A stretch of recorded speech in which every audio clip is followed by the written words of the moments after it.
Na mtazamaji, nikukaribishe kwenye maktaba ya SJS TV, na hapa leo tupo nyumbani kwa mwigizaji nyota wa filamu hapa nchini.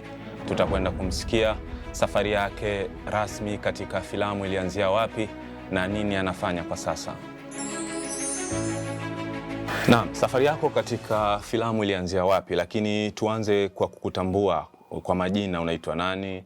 Mimi majina yangu kamili naitwa Failum Salum Suleiman. Jina la sanaa natumia Maya Slade. Okay, safari yako katika sanaa ya uigizaji ilianzia wapi rasmi na ilikuwa ni mwaka gani?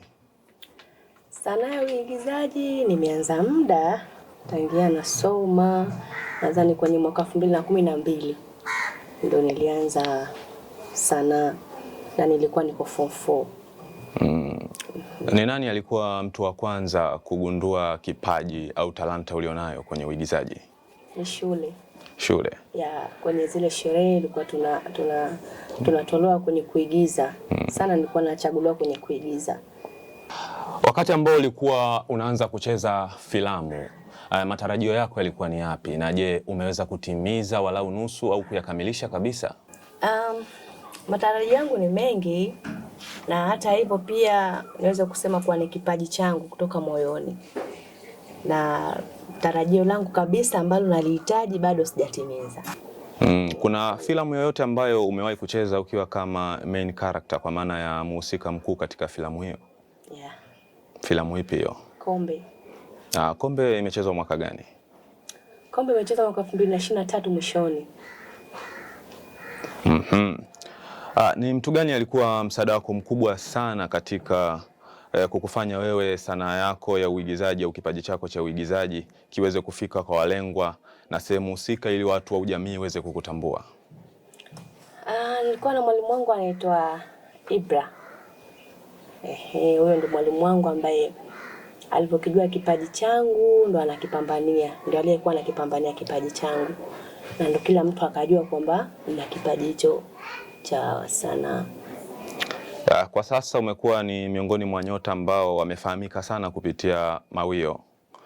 Mawio sikucheza sana, nimecheza kama vipande viwili, kimoja ni hivyo, ila nilijulikana kwenye Haikufuma. Kwenye Haikufuma na hiyo Kombe. Maya ni mwenyeji wa Zanzibar. Yeah. Na ndio sehemu ambako unafanyia shughuli zako zote za filamu. Yeah. Ilikuwaje ukakutana na Jacob Steven? Aliyakuwa Jacob Steven yeye anafanya shughuli zake akiwa Dar es Salaam na wewe upo Zanzibar? Niweza kusema kwa ni connection, kwa sababu nilikuwepo kwenye grupu, nipo kabisa kwenye grupu la wasanii. Kwa hiyo yakatumwa matangazo kwa JB anatafuta wasanii ili kufanya naye kazi yake mpya ambayo ni Haikufuma. Kwa hiyo nikaenda nikashiriki kwenye audition yake na nikabahatika kupita. Na kwa sasa unafanya kazi na kampuni ipi ya filamu? Na ilikuwaje tukakuona kwenye Mawio? Hebu tuanzie hapo. Ni nani ambaye alikuwa ni kiunganishi cha wewe kuweza kucheza katika Mawio? Naweza kusema kwamba ni director wangu ambaye anaitwa Mudi Sule. Yeye ndo zikitokezea kazi anajua kwamba hii nafasi hii inafaa Maya. Kwa hiyo huwa ndo ananitafuta. Maya, jamii inakuchukuliaje kupitia hiki unachokifanya?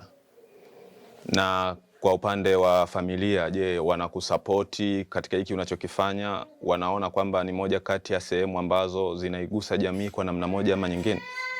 Yeah, wananisapoti. Wananisapoti sana. Tofauti na mwanzo, kwa sababu mwanzo ulikuwa napata changamoto. Wazee wangu wananiambia sanaa ni uhuni, sanaa ni kujizalilisha, hivyo manake. Lakini mbeleni walipokuja kuona kazi zangu ndo wakajua nini ambacho nafanya. Sanaa ya filamu imebadilisha nini kwenye maisha yako? Inakuwa kwamba ni mtu ambaye naheshimika kuna baadhi ya sehemu, na pia naonekana watu tofauti pia. Kuna watu wanakuwa wanajenga imani na wewe. Yeah. Japokuwa kuna watu wanaona kwamba maisha yangu ya sanaa ndio maisha yangu ya uhalisia, ila haiko hivyo. Ile ni kama tu sanaa. Yeah, kwa hiyo kuna wengine wanahisi kwamba nilivyo kwenye sanaa ndivyo nilivyo kwenye maisha yangu. Yeah, ni hivyo. Tumekuwa tuna muda kidogo hatuja kusikia kukuona katika filamu. Kuna project yoyote ambayo ipo kwa sasa tutegemee kumuona Maya tena katika filamu nyingine? Yeah, ipo ndo naimalizia. Kwa hiyo tukae mkao wa kula. Yeah. Asante sana. Bila shaka usiende hotelini na njaa iliyopitiliza, utakula kisicho sahihi, na hivi ndivyo ambavyo tunaweka nukta maktaba ya SJS TV siku ya leo. Tulikuwa nyumbani kwa nyota wa sanaa ya filamu Maya, ambapo tumekwenda kumsikia safari yake katika sanaa ya maigizo ilianzia wapi na nini ambacho anafanya kwa sasa. Asante sana nyuma ya kamera Rafik, lakini mimi nilikuwa ni Mkatalunya Nabii wa Pili, nikutakia ufuatiliaji mwema wa vipindi vinavyofuata hapa SJS TV.